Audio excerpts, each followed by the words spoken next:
We had just moved into a quiet, seemingly peaceful suburban neighborhood. The house was perfect, the neighbors friendly enough, and my 6-year-old daughter. Lily had already picked out her favorite climbing tree in the yard. As a recently retired Navy SEAL, I was looking forward to some peace. No more deployments, just family time. But peace was the last thing I got. It started innocently enough. A woman named Karen showed up at our door with a clipboard, wearing a tacky HOA badge around her neck. "Hello, sir," she chirped. "I'm the president of the Hillside Community Homeowners Association. We need you to sign these papers to acknowledge HOA rules, especially regarding children, playing outside unsupervised." I looked at her clipboard. No official header, no seal, just a printed Word doc with Hillside HOA Neighborhood Rules at the top and a bunch of random demands. "I wasn't told this was an HOA community when I bought the house," I said, narrowing my eyes. "And my kid plays in our yard." She stiffened. "Well, you'll find that we're very involved here. For everyone's safety." I didn't sign. She left, clearly annoyed. A few days later, I caught 2 men near our fence line taking pictures of Lily while she played. I was on them in seconds, demanding answers. They claimed they were from the HOA, documenting violations. "Documenting what?" I barked. "She's outside without adult supervision," one man said smugly. "I was watching from the window," I growled, stepping closer. "Now you're trespassing." They left in a hurry, but something didn't sit right. That night, I installed extra cameras and reviewed footage from the past few days. What I saw chilled me. Karen had been walking back and forth in front of our house repeatedly, sometimes stopping, sometimes staring. I didn't know what kind of scam she was running, but one thing was clear. This wasn't a real HOA. Something darker was going on. And I wasn't going to let them mess with my kid. The next morning felt colder than usual, not because of the weather, but because of what I now suspected. I double-checked all the locks, kissed Lily on the head, and walked her to the school bus myself. My instincts, trained from years in hostile zones, were screaming. Something was coming. Around 11 a.m., I reviewed the overnight camera footage again. That's when I saw it. At 2:37 a.m., a figure had come up to our front porch. Karen. She stood there for a full 2 minutes, motionless, just staring at the door. Then she walked off. What the hell was she doing? I printed the image and decided it was time to report her behavior. But before I could even leave the house, the real nightmare began. At 2:15 p.m., I got a call from Lily's school. "Mr. Jacobs, we just wanted to confirm, did you send someone named Karen Brooks to pick up Lily today? She claims to be your neighbor and part of your approved emergency contact list." I felt every muscle in my body lock. "No, absolutely not." "Stall her." "I'm coming right now." I tore out of the driveway, tires squealing.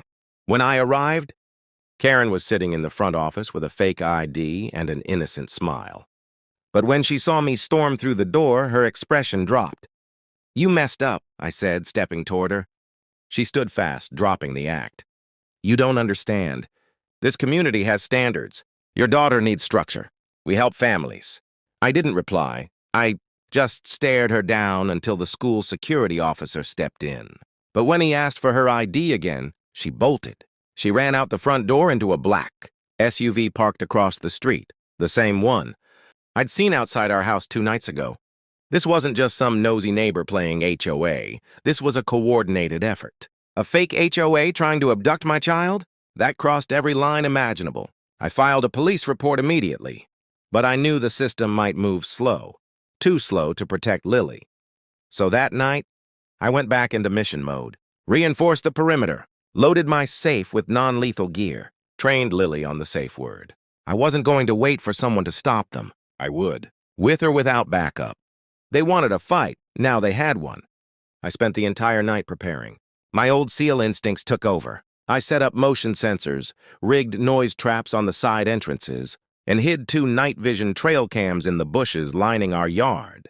I even laid out a dummy backpack near the front porch, bait. I wanted them to think they had another chance. I was betting they'd be back, and I was right. At 3:42 a.m., the perimeter alarm chirped. I watched the monitors as 3 figures crept across the lawn, all wearing black hoodies. One was Karen.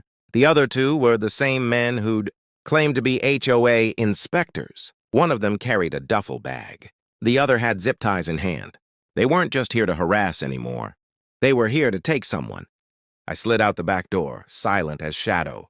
Combat boots, gloves, tactical flashlight in one hand, baton in the other. No guns, not yet. I wanted them alive long enough to talk.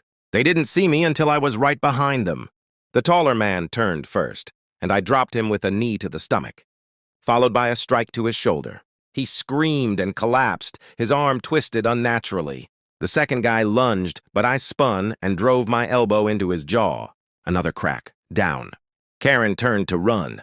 Big mistake. I caught her by the hoodie and dragged her down hard. She hit the pavement, flailing. "You're assaulting me." "I'm calling the real HOA." "No, you're going to explain who sent you." I growled, zip-tying her wrists as she shrieked. Police sirens echoed in the distance. I'd already called them. Mid-fight, using my Bluetooth mic. When the squad car pulled up, I backed off and raised my hands. "They tried to abduct my daughter last night," I told the officer. "I caught them tonight trying again." Karen screamed about being a concerned neighbor. But when they searched her car, they found multiple fake IDs, child restraints, and folders labeled with addresses, including mine. She wasn't just nosy. She was part of a ring.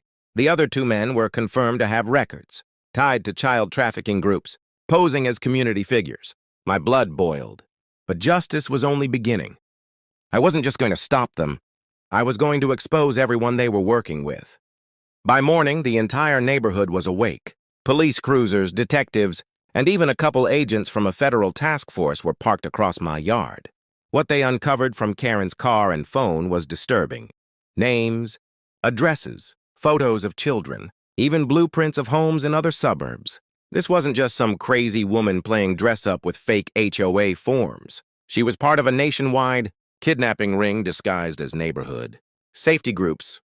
I gave my full statement to the police and handed over all the security footage. Time-stamped and tagged. The feds told me I might have just cracked open one of the most dangerous child abduction operations on the West Coast, and I believed them. Later that afternoon, an agent pulled me aside. "We believe there are more in the network. They often work in 3s or 4s per neighborhood, posing as HOA members, school officials, even postal workers. You stopped this one before it got worse." "Not good enough," I said. "I want names, faces." "You're retired military, right?" he asked. "Navy SEAL." He nodded slowly. "You ever consider working with us, off the books?" I didn't answer right away. I glanced back at Lily playing inside the house, safe. Her smile, unaware of how close she had come to vanishing. That was answer enough. Over the next week, the fake HOA signs came down all over the neighborhood. Other parents came forward.